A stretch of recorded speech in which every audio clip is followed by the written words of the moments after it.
the Britt Rochelle Show!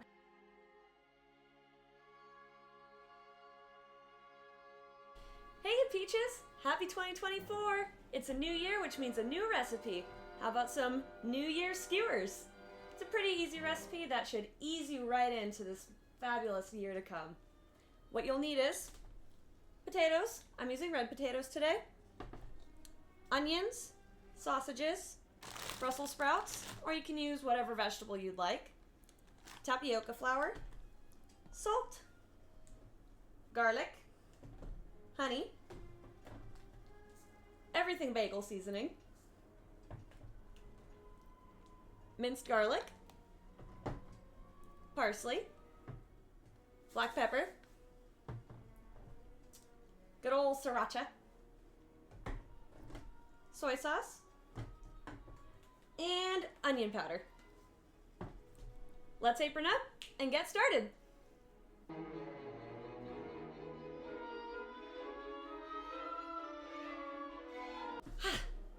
That's better.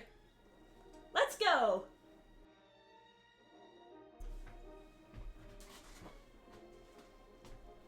Food's over here. Unfortunately, I was not able to use my Brussels sprouts because, go figure, they expired last month.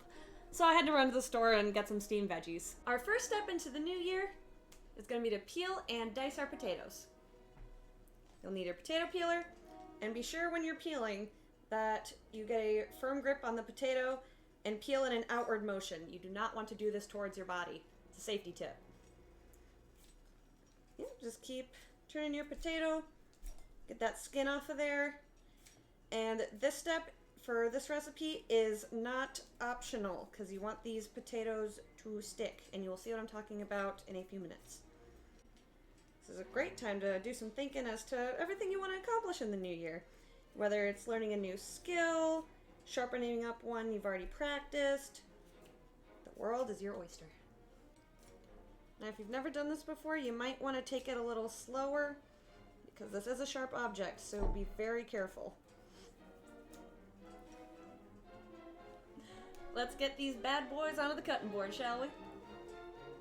What I'm going to do here is get my freshly peeled potatoes into some smaller chunks.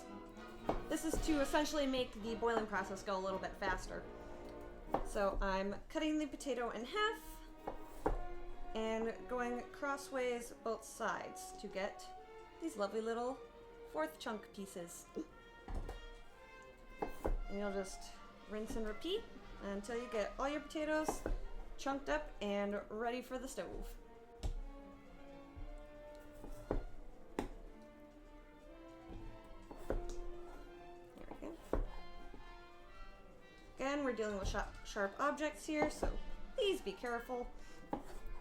Notice how I'm not rotating the knife, I'm rotating the potato. Place it down, slice, slide, rotate. Whew. That was a lot of cutting. Let's get these bad boys over to the stove. Once you get a pot of boiling water going, you want to roil and boil something like this. You're going to start gently and carefully, don't splash yourself with hot water, getting your potato chunks into the pot. You'll keep that at a medium heat and let the potatoes sit there, stirring occasionally until they're soft and ready to smush.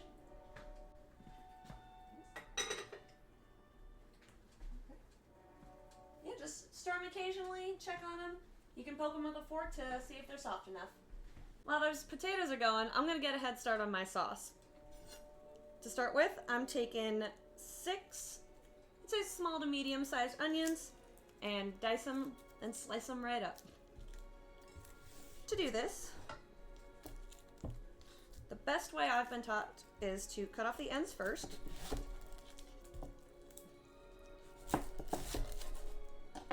Those away. Boop, boop. Just like all of last year's bad habits, toss them away. Slice them in half, like so. Peel off that skin.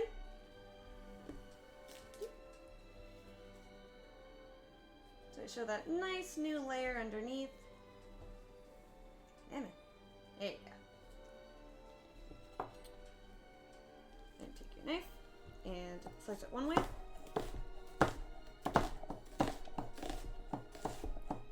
Spin little slices like that. Rotate and go long ways once more. Sometimes might have to get a little fancy when the onion gets slippery, and that's okay. Have all those nice little dice chunks there. Slide them right off into a fresh, clean bowl. And rinse and repeat for the next onions.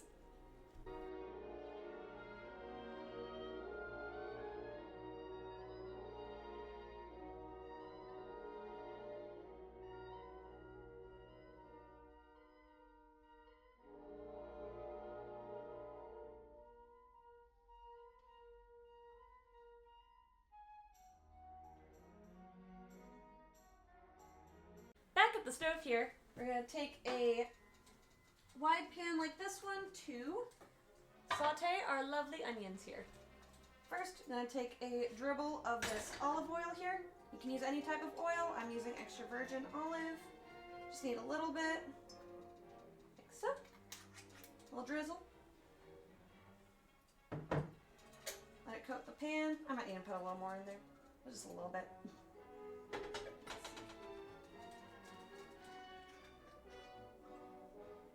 There we go.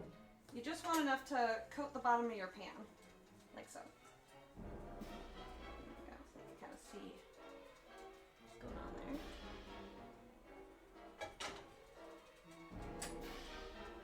We're gonna place these onions here over a medium heat. Get them all spread out in the pan here. And cook them till they're a bit brown. Here's where you take your minced garlic. As I always say, measure with your heart, or you can use about 1/4 to 1/2 cup. It's to your taste. Dump her right on in there. And mix it real good. Try and coat as much of that onion as you can in that garlic to really spread out the flavor. Sprinkle about 1/2 tablespoon of salt in there. Yeah, because the floor needed some seasoning too. Oops. We're not bringing any bad juju into the new year, so if you spill your salt like I did, just throw a little bit over your shoulder. Bad juju averted. I'm going to take my everything bagel seasoning, add anywhere between 1/2 cup to a cup. Again, a lot of this is completely to taste. Get a little bit of that yumminess all up in this sauce.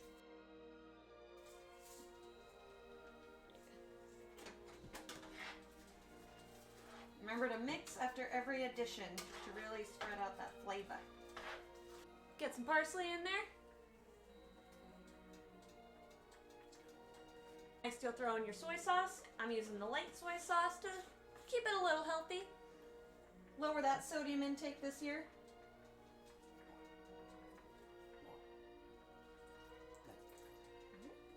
To really add some spice into your New Year's plans, I'm going to throw in some sriracha chili sauce. But not too much, unless you really like it spicy. I'm probably going to keep it to about 1/2 teaspoon. And finally, add a smidge of black pepper. It'll be a smidge. You can round it out to about 1 tablespoon. Cover it up and check it on it next time you check on your potatoes. While our onions are getting nice and brown, I'm going to slice up our sausage. Remember to keep in mind these are going in between little potato balls, so you want them a little bit thicker. Because they are going on skewers after all. I'm going to slice these up nice and thick and dump them in with the onions.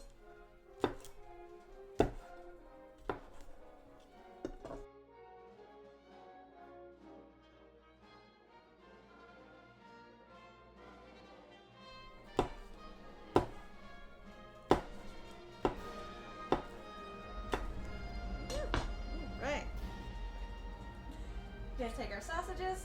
Ooh, that sauce is smelling fantastic. I'm gonna slide them right on in there and let them all cook together.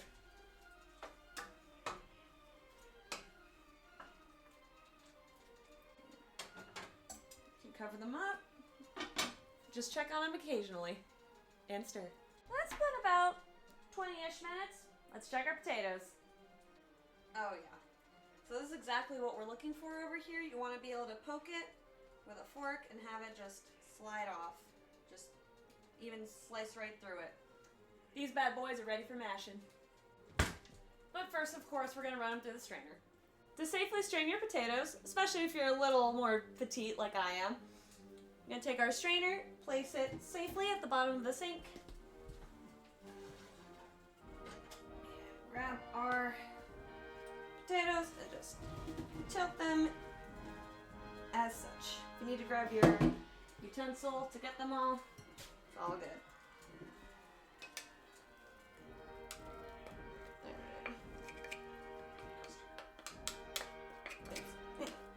Well, make sure you stir it more or you'll get little pieces at the bottom of your pan like this. Won't hurt nothing, but you might lose some valuable potato. Now they're really ready to mash. To prep them for the mashing, get yourself a good sized bowl. Believe me, the wider the better. And flop them once more. Finally, we can take them over the counter and mash them good.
Whatever type of potato you use is ultimately up to you, but I have found the red potatoes actually make more of this dough-like consistency a lot better than other potatoes. So just something to keep in mind. Get a shallow pot of boiling water going. Again, we want that rolling boil. Make sure there's enough in there to cover them, because we're gonna take our lovely little potato balls here, plop them in here. Now, you just want them to cover. They're going to sink to the bottom. And when you're putting them in, do not overload your pot now. Just enough in there that it can maybe cover the pot, or the bottom of the pot, I should say, but you want to give them room to wiggle. Just going to plop them in there. And once they start floating to the top, we're going to let them set there for a minute and transfer them to the ice bath. The entire process of the boiling should take about 5 minutes per batch.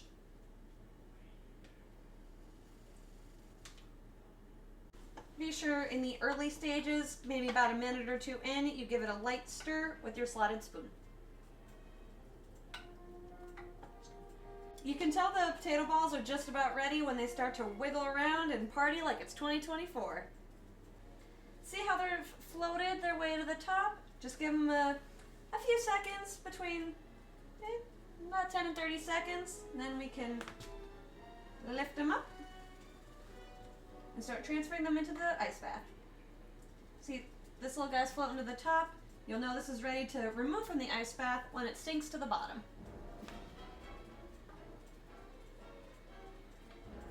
Give them a few seconds there to chill out. We all need to relax after a hectic holiday season, right? There we go. I'm just going to go ahead and scoop them out. Wiggle around. You can test the consistency by just pinching it a little. These won't firm up a whole lot, but they will feel a little firmer on the outside, maybe a little slimy, and still be nice and warm on the inside. That's pretty much where you want them. They'll definitely do the trick. They'll fit on a skewer, and it's really up to you what vegetables you use anyways, so just have fun. I'm gonna mix them in with this delicious sauce I made. Oh yeah. That's nice. Just gonna mix these in to kind of coat the vegetables and get that nice flavor going. I'm just gonna lightly fold them around the pan so that the flavor really gets everywhere.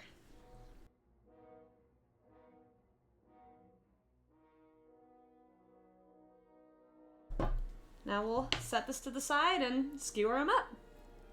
You'll know your potato balls are done because they're nice and firm, or as firm as they're gonna get for potatoes.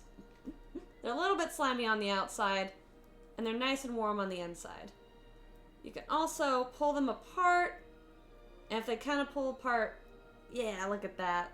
That's the consistency you want. That's a good pull. Now you got your potatoes right where you want them. You got your sauce and your vegetables, your meats. It's time for the fun part, designing the skewer. You can use these little sticks. I have these left over from Halloween. You can get them pretty much any craft store or anywhere that sells food accessories. And you're gonna stack these pretty much as high as you like. I'm gonna pinch mine at the top a little bit. You see the potatoes gonna slide on the stick a little bit. So you don't want them to stretch too much, and you still want to be able to hold it. So you want to leave at least 1.5 to 2 inches on the end there. Then we'll put a little sausage on there. Be careful, this will be hot. You can still see the steam coming off of it. Get a little... There we go. And just stack them up as such. I like to do a little pattern with mine because I just think it's fun. So I'm going to go potato, meat, veggie, and just mix it up as I skewer. Oh, that's veggie. Oh, yeah. Ain't she purty? And rinse and repeat. If you need a little extra zest to your skewers, just push your meat and vegetables to the side here, scoop up some of that sauce, and drizzle it right over. Get a little extra pep on your potatoes. And if you ran out of skewers like I did, you could either run and get a second bag, or save yourself a trip to the store, and just mix it all in together. You can enjoy this snack, meal, whatever you want to call it, with or without the skewers. Just make sure you fold it in gently because they are still potato balls. Mix it in gently and just make sure that it's evenly coated.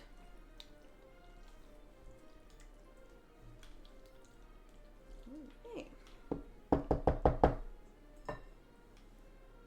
Let's try it. I'm gonna try the zesty one.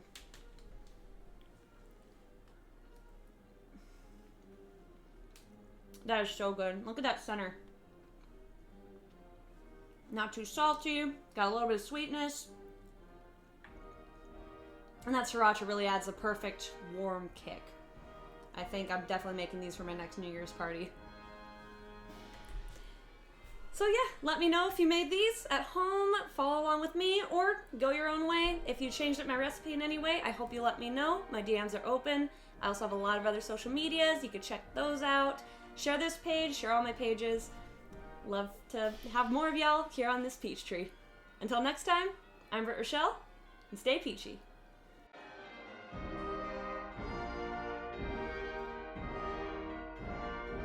Hey, what if they want to use instant potatoes?